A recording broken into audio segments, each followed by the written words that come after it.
This is Itamar Ben-Gvir, an Israeli politician who has such radical and extreme views that he's been convicted of supporting terrorism by Israel's own courts.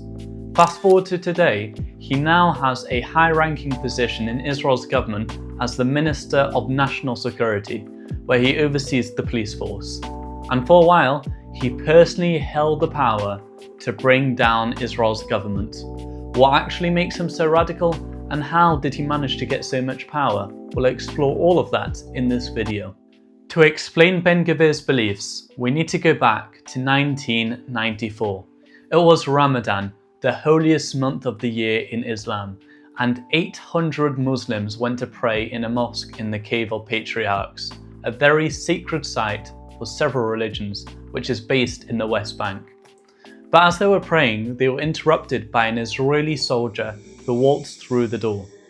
But this wasn't really a soldier. This was someone called Baruch Goldstein, a Jewish extremist who dressed up as a soldier in order to get past security, with the aim to murder as many Palestinian Arabs as he could. Baruch Goldstein lifted up his assault rifle and started shooting, and only stopped when he was overpowered by the survivors. But it was too late. Goldstein had murdered 29 innocent worshippers and injured 125. Good evening, I'm Howard Barbanel reporting from New York, and here's what's happening. Before dawn on Friday, February 25th, Dr. Baruch Goldstein, dressed in his Israeli Army Major's uniform, rifle in hand, the massacre set off a round of violent demonstrations by Arabs in the territories and even in Israel itself that was met with a strong response by the army and police, leading to more casualties.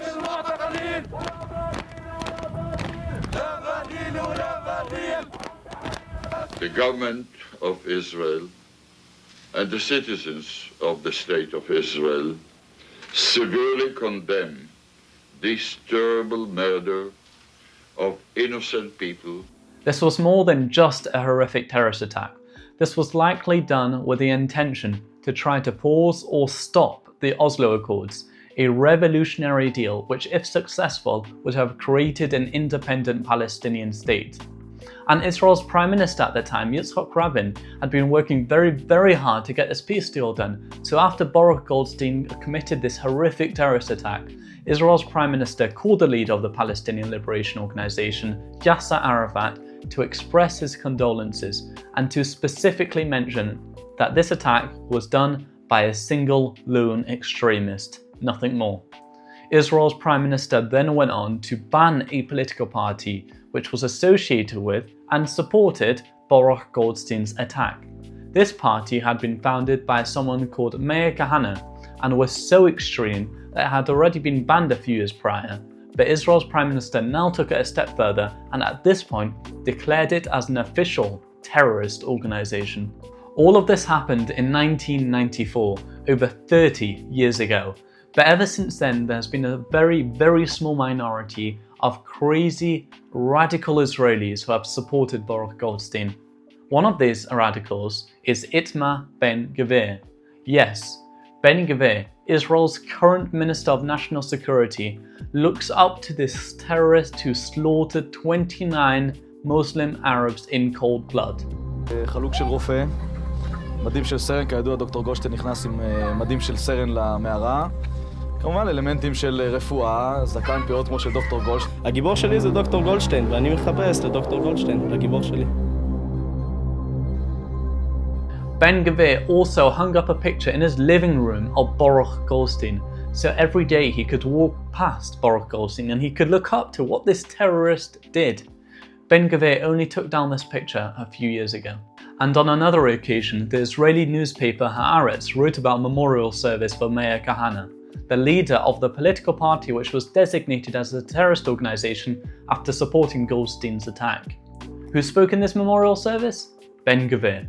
Ben-Gvir went up and gave a speech saying that today, Rabbi Kahane, Meir Kahane, is sitting in heaven and smiling. That Meir Kahane, an extremist who openly pushed for the expulsion of all Arabs. My answer, to transfer the Arabs out of this country. By force? Hopefully through compensation and their willingness to leave. If compensation doesn't work and they're not willing? Through force. If they're in this country, they will vote the Jews out of a state. If they're outside of the country, they will hate us from the outside. And I'd rather have a distant hating neighbor than a close one. Whose political party was designated as a terrorist organization in Israel and around the world, including America, Canada, Japan, and the EU. This is who Ben-Gvir looks up to as his hero. Now, as Ben-Gvir has never directly called for violence against Arab and has never directly supported terrorist attacks, he has been allowed to run in Israel's parliament. But let me explain Israel's political system. Israel uses a system called proportional representation. Instead of voting for individual people, voters choose a party, and the more votes a party gets across Israel, the more seats it gets in the Knesset. The Knesset has 120 seats, and to form a government, a party needs to control the majority, 61 seats. But no party has ever won a majority alone, so in order to govern, parties have to team up with other parties, which means even smaller parties can get into power. In the 2022 election, Bibi Netanyahu's centre-right party won 32 seats, much below the necessary 61.